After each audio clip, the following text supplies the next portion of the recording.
let's go ahead and get into the topic for today. So blueprint for crafting successful services pages. Here's our agenda. We're going to first talk about some of the basics, what is a service page and so on. We're going to talk about site structure. This is the big one, right? This is really something to kind of understand because the way that your site is structured and the way it's organized can impact a lot of different aspects of you getting found organically or not. So we'll talk about sites that have a single location. Then we'll talk about companies that have multiple locations and how they can all be structured internally, how the URLs are laid out and so on, and what the pros and cons are of those. Then we're going to get into the 15 different elements that you want to see on a services page where it makes sense. I mean, some of these might not be applicable for every person, but we're going to go through the basics, the why it matters, and the basics of doing that. What you need to do to just kind of make it work right. And we'll talk a little bit about structured data and then measuring success with it as well. Hey everyone, it's Steve. Before we dive in, don't forget to hit that like button. If you're watching on YouTube, make sure to subscribe and tap the notification bell so you're the first to see my latest videos. Your likes really help the channel grow and reach more people. Now, let's jump back into the training.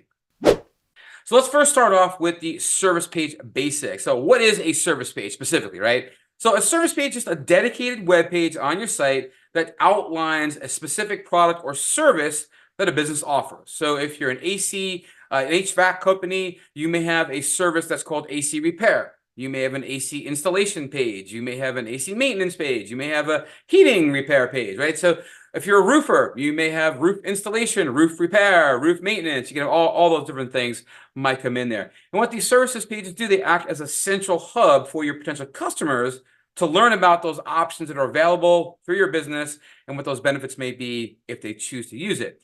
Services pages are crucial, absolutely crucial for home service businesses to attract local customers. And a lot of our focus is on the home service companies. So from roofers to paver sealers to AC guys to pool deck guys, screen enclosure guys, and gals, of course.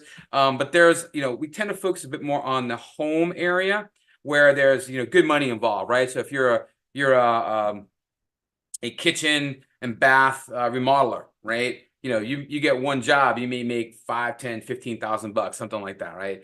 And so that's really what we tend to look at there. But this can really be true for any small business at all that provides a service, whether it's in your home or something else that they may do with their own.